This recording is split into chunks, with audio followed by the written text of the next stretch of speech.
Hey guys, it's Rob Oliver, and welcome to Learning from Smart People. I'm glad that you're here today. Today is one of those fun days in which you may not view it as a fun day, but to me, it's a fun day. I don't have an interview scheduled today. It's just going to be me sharing with you, and it is my privilege to be here, just you and me, having a talk, having a conversation. And really, this is one of those times where I want to kind of build on the relationship, build on the rapport that we have as a host and an audience. Because listen, without you, there's no point in me being here. Literally, I will be here talking to myself and recording myself and just uploading to the vast nothingness that is cyberspace. I need you. So today I've got some things that I want to share with you, and I want to make sure that as I'm sharing those with you, that it's something that resonates with you. And listen, I've got an idea for an upcoming episode. I would love to answer questions that you may have. So my suggestion would be, if you have questions, if there are guests that have provoked a thought for you, or if there's something that you have picked up along the way, send that in. Send me an email. It's rob@learningfromsmartpeople.com. And as I receive those, I'll be happy to compile those and put those together in a question and answer episode. But for today, I've got an idea. And here's what I'm going to do. I've got 3 stories that I want to share with you. These stories all coming out of my Still Falling book. And I want to share with you both the story, kind of what I learned from the story, and then as a wrap up, I just want to bring everything in a full circle all together so that you can see not just how this is a story that is about my life, but it's a story that applies to all of us. And there are 3 lessons that ultimately come down together. And I think I hope that you'll benefit from what I've got to share with you today. The first story is from when I first started out in the whole speaking business. I was working full time, and the only way that I could figure out how to get my name out there, get my recognition out there, was to go and do free speaking engagements. And for anyone who is a new speaker in the market and wanting to learn, how can I do this? There are a number of service clubs that are out there that are always having meetings. And for me, I connected with the Rotary Club, I connected with the Lions Club, and they've got meetings. Most of them have meetings every week, if not every 2 weeks. And they always are looking for speakers for their meetings. And so I was going out speaking at Rotary Clubs. Most of the time it was a lunch or a dinner experience. And so they weren't paying me, but I was getting a free dinner out of everything. It's not too bad of a deal. I would go out, I would speak, get my free meal, and then sell some books afterwards. A lot of those clubs are older people, and the clubs have been around for a long time. There were not a ton of people in the audience, but I would generally be able to sell enough books to pay for my gas getting to and from, and fill my tank for the week. After having done a number of these club meetings, I remember I went to one in particular, and it wasn't a huge audience. And by saying it wasn't a huge audience, I mean, there was like 20 people there, 25 people. And while I'm there, I'm sharing my story. I'm sharing what's going on with me. I'm sharing what I've learned from that. And afterwards, I'm selling books. And this guy comes up to me at the end, and he's got like a big smile on his face, and he buys a copy of my book. And he looks at me and he's like, I really appreciate what you had to say today. And my heart kind of is like, oh, this is good. Somebody that I connected with, somebody that it's hearing what I have to say, and it resonates with them. And then he kind of dropped the hammer on me. He said, when I came here today, I was thinking about my problems, and I was thinking about all the problems that I have. And in listening to you talk today, I realized that, you got real problems, and my problems are not as big as your problems are. And it just helped me to put my problems in perspective. I was just like, oh, my word. So I went from the elated feeling of being like Sally Fields at the Oscars, like, you love me, you really love me, you get me, you connect with me, I've connected with my audience, I'm feeling fantastic, this is great. And all of a sudden I'm just crushed, because my message is not, I've got problems, you don't have problems, you should be ashamed of yourself for thinking about how big your problems are. You should feel like, you are dealing with insignificant problems. if I can succeed with my tremendous problems, then you should be able to succeed with your trivial and teeny problems. That's not what I'm talking about at all. My message is not about that. My message is about the fact that everybody's got problems. Everybody has things that they deal with. You know, it's funny.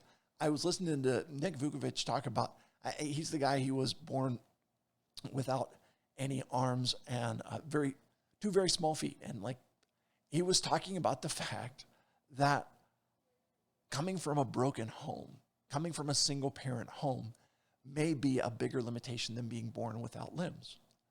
And I thoroughly agree with what he had to say, because I think coming from a background without parent involvement, coming from a place where you didn't receive a good education, or there are so many different experiences that people go through that are traumatic experiences, that are difficult experiences, that have a really profound influence on shaping how you view life and how you understand what's going on in your life. Those experiences are oftentimes much bigger obstacles, much bigger difficulties, much bigger problems than what I have. Listen, I'm coming to understand something else about this. When I first acquired my spinal cord injury, I thought that not being able to walk and having limited use of my arms and hands would be the biggest problem that I would face.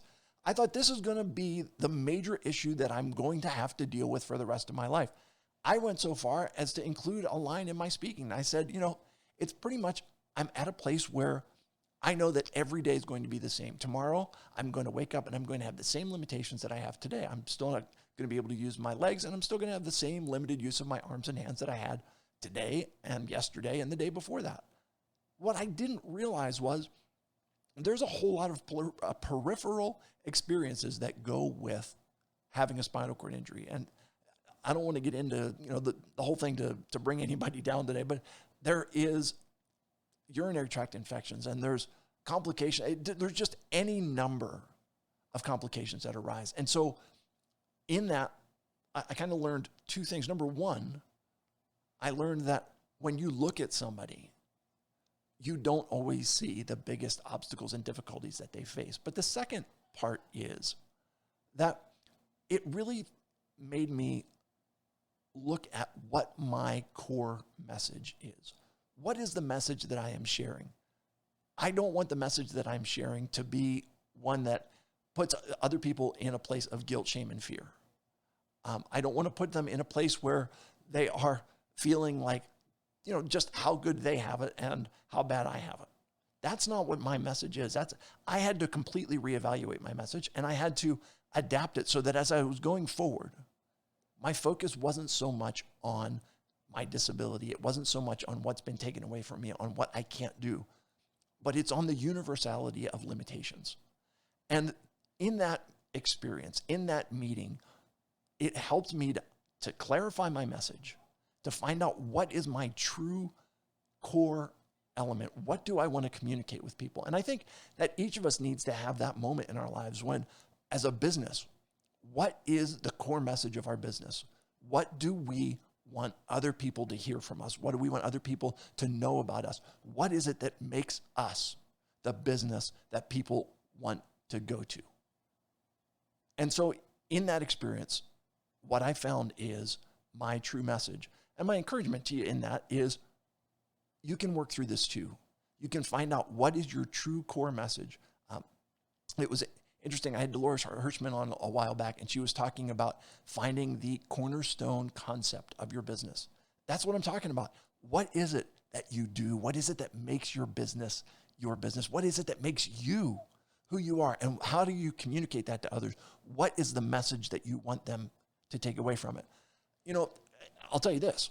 Originally, my thought with that guy is like, how could you have listened to me for this whole time and not heard what I was trying to say? And then I realized, listen, I'm the communicator. I'm the one that's sharing the message. And what I need to do is make sure that as I'm sharing that message, I'm putting it into a framework and putting it into an understanding that people will gather from it, not to be ashamed, not to be belittled, not to feel like their problems aren't real problems, but to understand that we all have problems. Problems are a part of the human condition. And to then create a message. And as we create that message and we share that message, that it's something that truly communicates the essence of who we are and the essence of what we stand for. So story number 1 is about finding your true message and sharing what you're all about. Story number 2, I remember I will start this story off this way. I have a predisposition against sheltered workshops. And for those of you who aren't familiar with the concept of a sheltered workshop is a place where people with disabilities go and they are paid by the piece to perform, rudimentary tasks. So in other words, let me give you an example. You know the sunshine things that you hang, the sun catchers that you hang on your window, and there's usually a suction cup with a hook on it, and then the sun catcher hangs on that. And you've seen, the suction cup has a little hook that's stuck on there, and it's really hard to get a machine to do that. So there are these sheltered workshops, and what they do is they bring in people with disabilities, and they have in front of them 3 things. They've got a box that has a bunch of suction cups, they've got a box that has a bunch of hooks, and then they have a cardboard sheet in front of them that has 100 circles on it. They're in lines. There's 10 circles in a row, and then 10 lines on the page. And so what they do is they pick up a suction cup, they put a hook on it, and then they put it down on the sheet. And at the end of the day, or at the end of their shift, or when the sheet is full, they take account of how many they have done, and they pay them by the piece. Now, I'm going to tell you that there's part of this that kind of is cool to me, because I feel bad for people with disabilities who end up stuck in a nursing facility or end up stuck somewhere where they're not getting out, not doing anything, and they have no sense of value. People in a sheltered workshop are having a sense that they're doing something, that they're performing a meaningful task, and they're receiving payment for that. So that's kind of my good side of sheltered workshops. But the really thing that kind of gets me about it is a sheltered workshop is a way of skirting the limits of the minimum wage, because there is no other group that you could fit in there and say, we're going to pay you less than minimum wage based on a performance. So this is something where they're being brought in and they're being paid less than minimum wage, and because it's a per piece basis, they get away with it. And that's not cool to me, and I'm not down with that, right? So I tell you all of that to tell you that one of the most important lessons that I learned about life and about relationships happened in a sheltered workshop. I went to the sheltered workshop. I was supposed to meet with a young lady, and I was going to do an interview with her about something else. And this particular day, she was putting lids on travel mugs. If you've ever been to a convenience store and you get like the travel mug that you put your coffee in and you pay like $1.99 and maybe you get like free refills for a year or something. Right? I don't know if there's a machine that puts the tops on those or not, but in this particular day, her job was putting tops on travel mugs. So we talked, and I was really expecting her to be kind of down on her situation. I was kind of feeling sad about being in a sheltered workshop and seeing the fact that all these people were being paid less than minimum wage in order to do their job. But as we talked, we just kind of, I let all that go. I figured, let's talk about life. Let's talk about what's going on with you. And we started to talk, and she shared with me during the interview that she was a junk food junkie. And I'm like, cool, I can relate to that. Tell me about it. Tell me what's your junk food of choice? And she's like, chocolate. Anything chocolate. I love chocolate. I especially love brownies. I'm like, oh, I understand that. I feel a kindred spirit with you. I love brownies. I love dark chocolate. And I like, are there a particular kind of brownies that you like? And I was expecting her to share with me like a brand name or something like that. And she says, oh, I really love my neighbor's brownies. And I'm going to make a confession here, and you can judge me if you would like, but my confession is that my immediate thought was like, I wonder how she gets her neighbor's brownies. I had this vision of kind of the brownies sitting out on the windowsill cooling and her going over and stealing her neighbor's brownies. But so I asked her, I said, how do you get your neighbor's brownies? And she says, oh, she gives them to me. And before I could help myself, I asked why. And so I just, again, to kind of keep this all in context, I'm in a sheltered workshop. I'm dealing with a young lady who has some intellectual disabilities. She doesn't have any physical disabilities. She's got some she has a cognitive impairment, a learning delay, whatever the politically correct term is. And so her answer kind of blew me away. And she says, oh, well, she gives them to me because I walk her dog. You see, she's an older lady and she has a big dog. And when she tries to walk the dog pulls her over. But I'm younger and I'm stronger. And so I walk her dog and she makes me brownies. And I was just like, mind blown. And here's why. Because I'm looking at this girl and I'm feeling bad for her. I'm feeling bad about all the things that she can't do. I'm feeling bad about the opportunities that she's missing being stuck in this sheltered workshop. I'm feeling bad about the relationships that I'm just, and it just reminded me that even me, as a disability advocate, I am making prejudgments about this girl and I'm making assumptions about her that are absolutely wrong. And it's a shame. And as I'm looking at this, I realize this. Everybody has some strengths that they bring to the table that they may not realize. Everybody's got something to offer to other people that is of value.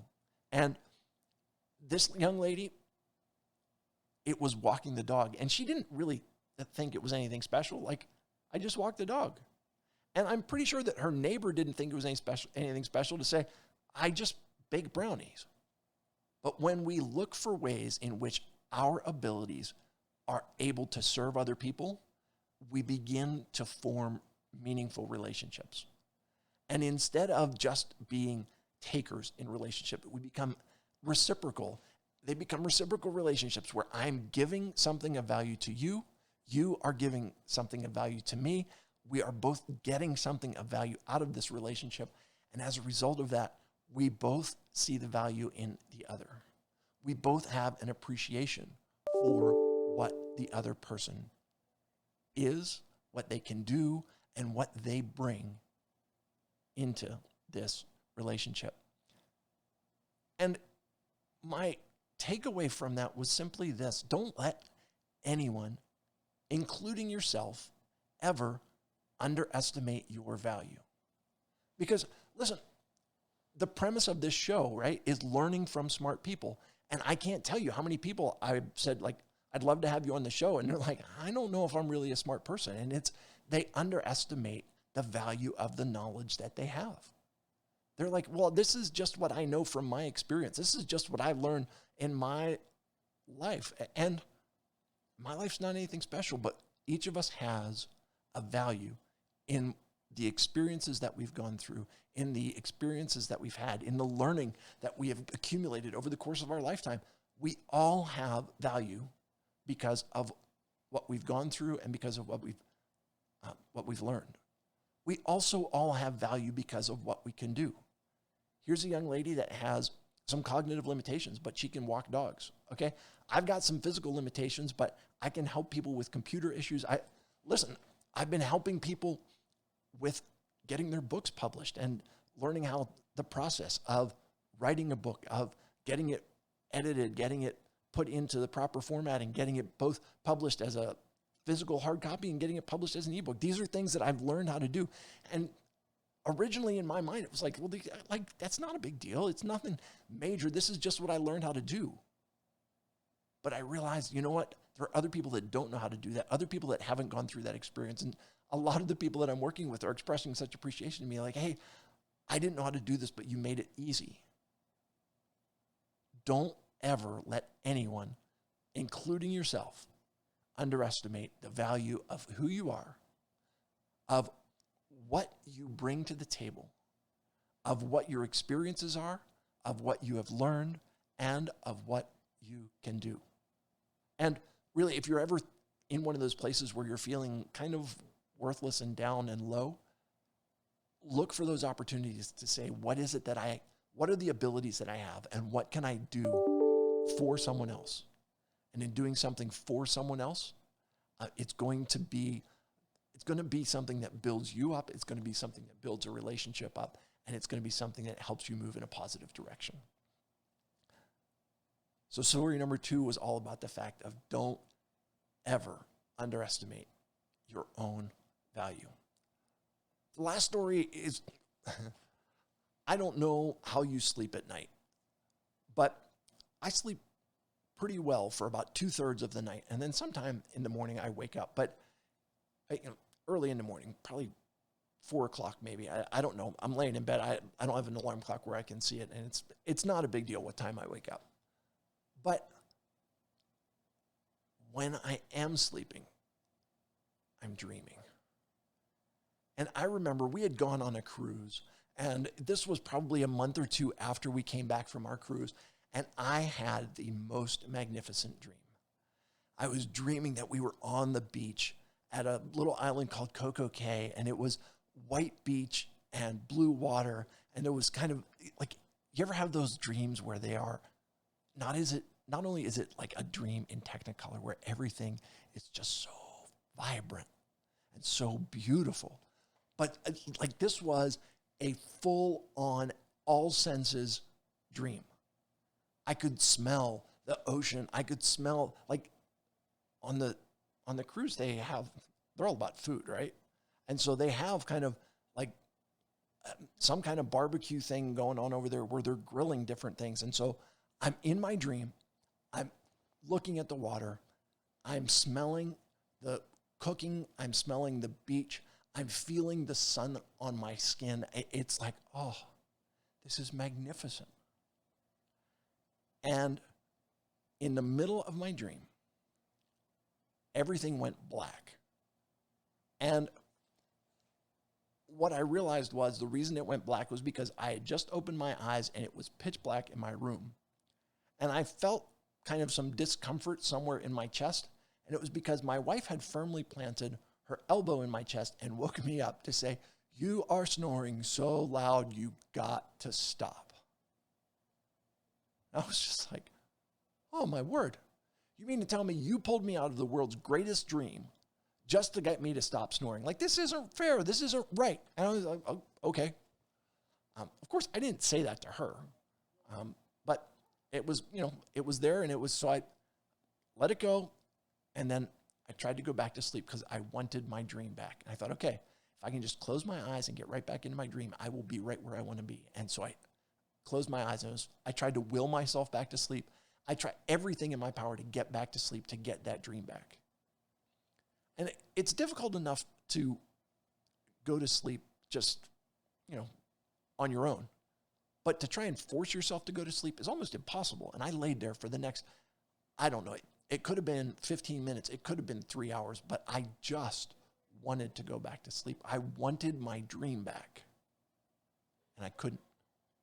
And eventually, I must have drifted off to sleep. The alarm went off the next morning. I woke up, and there was just nothing. There was just an expanse of blackness from when I had been woken to when the alarm went off, and I never got my dream back. And so for the next couple nights, I went back to sleep hoping to get my dream back. And eventually, I decided my wife is a dream snatcher. She took my dream from me, and you know what? I never did get it back. I never dreamed that dream again. And I spent a little bit of time being kind of cranky and miserable about it, because it's like I had this great dream and now it's gone. And eventually I came to realize that, you know what? That dream is not what's so important. I am never going to be able to dream that dream again. But what I can do is I can dream a new dream. And I can enjoy that, and I can learn from that. And that new dream can be something different, and it can be wonderful as well. And maybe what I had was the world's greatest dream, but I can now have another fantastic dream. And it really got me thinking about people that have gone through life dealing with dream snatchers. And to me, the dream snatchers are, you hear people tell a story, and a lot of times you'll hear like a guy tell a story about how he was going to play football in college or going to play basketball in the NBA, but then he blew out his knee, or there was something that happened along the way that snatched his dream. And he is in that space that I was in, where it's like that dream is the only dream that you want. It's the only thing that you're pursuing. And if you can't have that, then you are going to spend the rest of your life being miserable about the dream that was snatched from you. I think I know a little bit about this because, at 21, having a spinal cord injury, all of my kind of aspirations about where I was going in life, I feel like they kind of got taken away a little bit. And yet, what I had to learn is that I can dream a new dream. I can go to a new place. So the answer is, don't let anybody snatch your dream. Don't let it be you. Don't let it be someone else.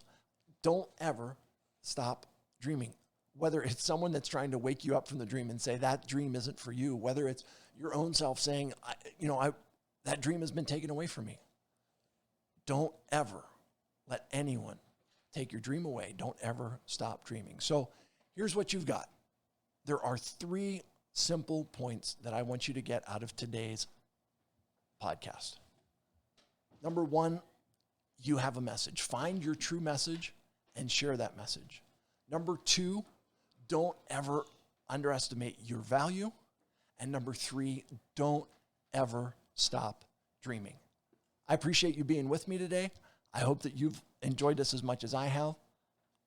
Have a wonderful rest of your day, and I will remind you, as always, that when you stop learning, you stop living. Have a great day, everybody.